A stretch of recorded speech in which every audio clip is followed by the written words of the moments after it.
Hi everybody, how are you? I'm here to share a bedtime story with you tonight. I hope you have your teeth brushed and your pajamas on and you are nice and comfy and cozy. Today's story is called Otto the Spider. In the cellar of an old house in a dark and quiet place, there once lived a spider named Otto. He had spun his web in the darkest corner of the cellar. Even though he lived in a neglected and untidy place, Otto was a very tidy creature. Every morning he would tighten the threads of his web. He would straighten the unruly lock on the top of his head with a small comb. He kept his body perfectly black by taking baths in coal dust. Otto led an untroubled and uneventful life and enjoyed the peace and solitude. On the rare occasion a gust of wind would blow through the bars of the small cellar window, it would come dancing through his web, making the threads vibrate. For a moment, the game would turn the web into a sensitive musical instrument. The web's threads would resonate like silk cords. Games, dancing, and music served no purpose as far as Otto was concerned. He did not like the wind and its strumming because they loosened the threads of his web. Otto would then jump to and fro and threaten here and there and everywhere angrily with his little feet. He could hardly wait for the uninvited guests to leave so he could tighten the threads of his beautiful web to perfection again. If there was anything in the world that made this grumpy creature happy, then it was flies and other small winged creatures that had lost their way. He stalked them patiently and then wrapped them up in sticky threads. Immediately after a tasty meal, Otto would hurry off to repair his web again. He would join the broken threads and check the tautness of his knots. One rainy afternoon, haunted by a strange impulse, Otto set off to explore the cellar. He strolled across the hill of coal, crept into an old basket, and discovered a little old wooden chest. The lid had been left ajar and seemed to be calling to the spider. As he crawled inside the chest, little did he know that the events that followed would change the habits of a lifetime. Inside the chest, Otto discovered wondrous things: needles of all sizes, spools of thread, crochet hooks, wooden knitting needles, a pair of old rusty scissors, and some pin cushions lay on a pile of old lace. Otto marveled at these mysterious bits and pieces. He felt strangely attracted to each and every one of them.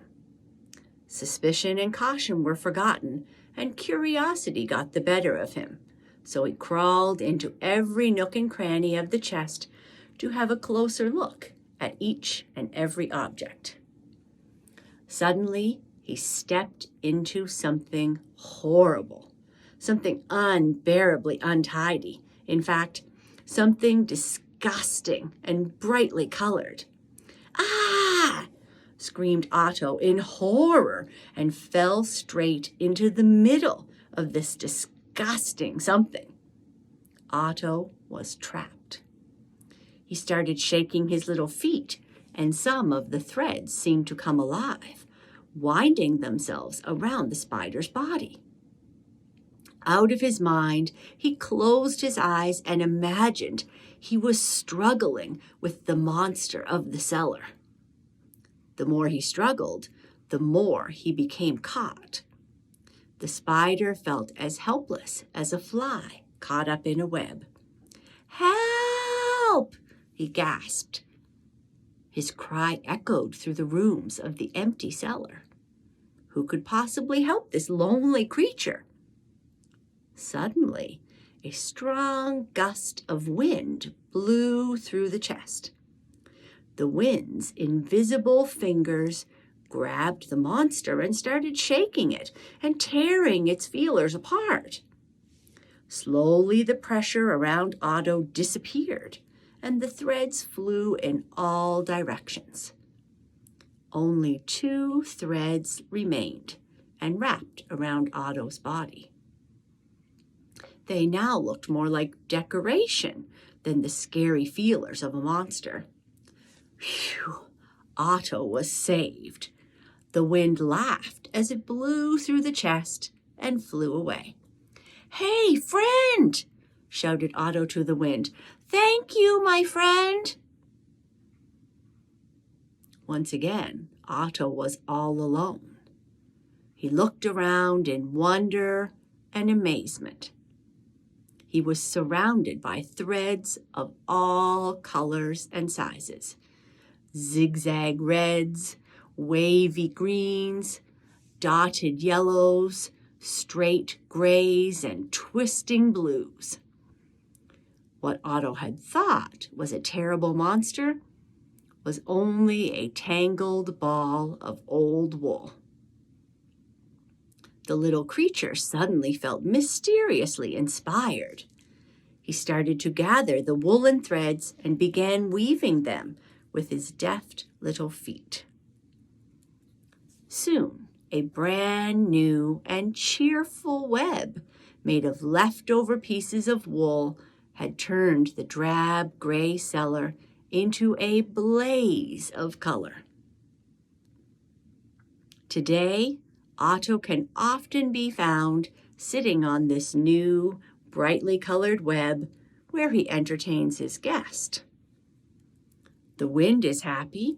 He likes to compose and play tunes on this new multicolored instrument. Each colored thread makes a different sound. Otto listens closely. Sometimes he dances happily around to the sound, and sometimes he just stands back and pretends to conduct. I hope you enjoyed our story, and I will see you back here soon. Good night. Sleep tight.